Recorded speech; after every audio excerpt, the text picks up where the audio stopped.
bouncing off your face and getting rattled, to being dragged and stomped into oblivion. These are the 10 most terrifying wrecks in bull riding history. At number 10, Michael Gaffney got his bell rung by Rampage II. They're looking at the G-Man, Michael Gaffney. Tuffy's on Rampage 2. You know, this is a bull that they, and I wrote. The 1997 world champion came off Bobby Miller's bull during round 4 of the 2001 World Championships and bounced face first off the dirt. Thomas and Mac, take another look, see what happens. I couldn't see it.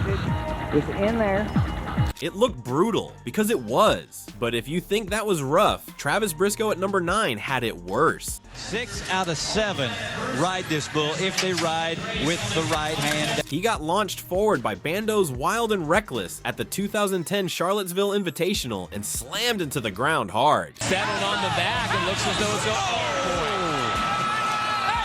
That was a violent toss. Then he collided with a bullfighter trying to escape. That sent him right out of the competition. Now that we're talking about knockouts, Corey McFadden probably felt every bit of Slim Shady's revenge at number 8. On the tour, he's hungry.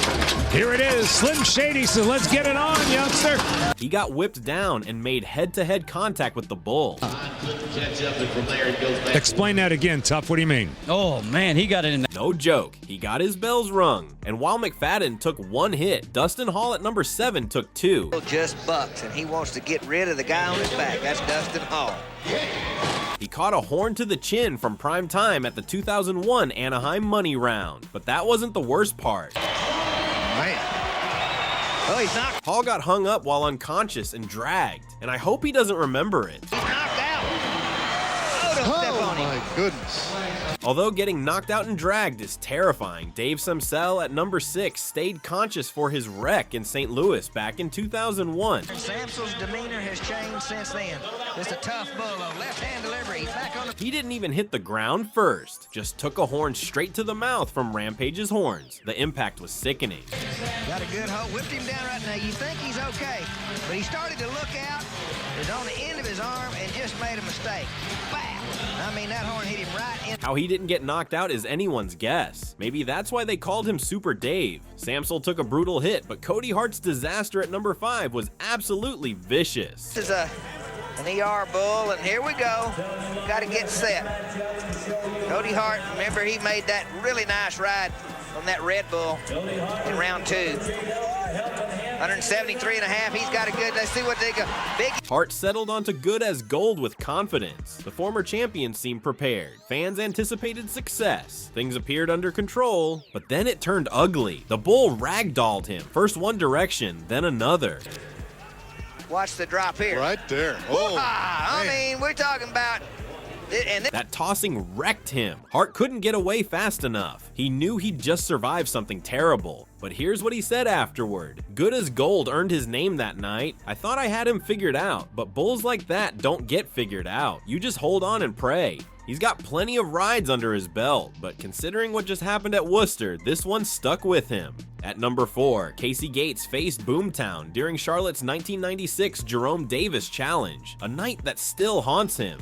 Boomtown didn't ease into it. The bull came out firing from the first second. The first tiebreaker is Ken Henry, the third judge. He marks them. And, Gates had no opportunity to recover. He got launched toward the out gate like a missile. He flew fast, landed hard, no time to brace or position himself mid-air. The impact when he hit that gate with full force was horrifying. Bubba's sitting third of the 3. right. Casey Gates. Oh, man. My. Had Gates held his position just a few seconds more, the outcome might have been different. Then again, in bull riding, there's no such thing as possibilities. Gates later opened up about that moment. I remember the launch, he said. Everything after that is just pain and confusion. I'll be back in the arena soon. I just need to heal up first because there are fans waiting and I won't let them down. But right now, my body needs time. Gates wasn't sugarcoating anything at all. Recovery came first, competition second, no matter how badly he wanted back in. That kind of damage doesn't heal on a tight schedule. Moving to number 3, Jim Bob Custer's nightmare proved that gate crashes aren't the only way bull riding destroys you. Just a little over 16%. at the PBR events. He's a good cowboy. Custer entered the arena believing in himself. Copenhagen Rapid Fire 1997's Bull of the Year was his draw for Sacramento's round 2. He felt prepared for the challenge. Rapid Fire had different plans entirely. Custer, the world champion bull rider, down in the hole. Whoa. He's hung up. The chute gate swung wide and chaos erupted immediately. Custer fought to maintain his grip, but the bull's violent, relentless bucking threw him off rhythm. Balance vanished, and then disaster struck and his hand stayed trapped in the rope. That's when it turned into a nightmare. The bull continued rotating violently. Custer got pulled through the dirt, taking brutal strikes while his hand remained stuck. Several blows connected with his ribs. Another one crashed directly into his face. His head out of his eyes. Maybe he didn't want to see that. He got. Medical staff didn't need long to assess him. Custer's injuries were written all over him. He didn't downplay what happened when asked later. That bull had my number, Custer admitted. Getting tangled up turned a bad ride into a disaster. Staying loose would have saved me, but you can't predict everything out there. Bull riding strips away pretense fast. Glory exists until it doesn't, and then you're picking dirt out of your teeth while nurses check for fractures. Custer survived his ordeal, sure, but at number 2, Terry Crowder faced something worse by every measure, a wreck that refused to end. All right, Wiggins, Mississippi cowboy. It's a good draw. Palace Station was Crowder's assignment for Odessa's 1996 Top Gun Challenge, Round 2. This wasn't some gentle ride. The bull had earned its status through sheer brutality and aggression. Crowder appeared dialed in before the gate opened. Concentration showed on his face. Then Terry Williams' bull began moving, and every bit of that preparation evaporated instantly. You've seen Palace Station. Terry Williams brought an ironclad bull to Odessa. Come on, Terry. Palace Station exploded with power, and Crowder got out of position quick. He tried to recover, but it was too late. His hand was already caught. By the next buck, Crowder was hanging, and then he was being dragged. Feet come up behind him right there. Left foot comes around. Ouch, ouch. Oh my, look. Most wrecks end there. Palace Station had other ideas. The stomping began, repeated, vicious strikes. Hooves hammered down on Crowder as his arm twisted at sickening angles. The dragging seemed endless. Time slowed to a crawl. Spectators stayed frozen, caught between horror and fascination, unable to process what they were witnessing. Crowder eventually opened up about the experience. "You never think it'll be you," he explained.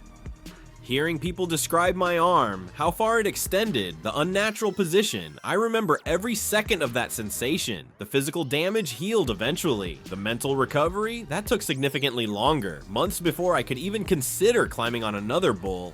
People shrug it off as part of the game. For Crowder though, this became a defining moment, not just another injury, a fundamental shift in perspective. At number 1, Chris Burke faced identical danger, Palace Station again. His suffering, however, exceeded everything that came before. If you've been a follower of the PBR tour, good bull to the left, into his hand, he Bonanza in Reno, short go round, massive stakes, massive pressure. Burke sat poised, mind clear, body prepared. Then the gate released, and everything shattered. The exit was explosive, dangerously explosive. Burke lost control almost immediately. His positioning failed him. Timing disappeared completely. Every attempt to stabilize proved useless. Palace Station moved with pure, unrelenting rage. out of the gate. Out of the gate. Uh-oh. Get on your feet. Oh, man. Get up. Greg Rimmer, Johnny Sparks in there tight. Palace Station dominated every second. Burke's body became a target, trapped, powerless, dragged across the arena floor. Hoofs found him again and again. Strike after merciless strike. Nothing soft about any of them. The disaster escalated beyond control. 4 bullfighters rushed in simultaneously just to pull him free. Greg Rumor, already nursing his own injuries, dove into the carnage anyway. Greg Rimmer got whacked. He got whacked hard. Oh, Johnny Sparks down.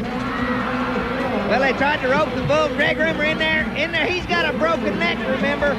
Look at it. This boy is tied in there. Now he's loose. Burke later reflected on the incident. People had to tell me how many times I got hit because honestly, I lost count myself, he explained. Half of what happened exists only on video. My memory just cuts out. His determination, though, that survived untouched. Moments like these reveal who belongs in this arena. Burke continued, we show up knowing the risks. The job is simple. Take the hit, heal up, and climb back on. That's the only way forward. His family took the news calmly. This wasn't their first rodeo, literally. Chris has always been wired differently, they acknowledged. But honestly, every rider we know operates the same way. They're built to recover and return. It's in their DNA. Did the wreck make him question his career choice? Burke's response was immediate. Walk away? Not happening. Giving up isn't part of who I am. Never has been.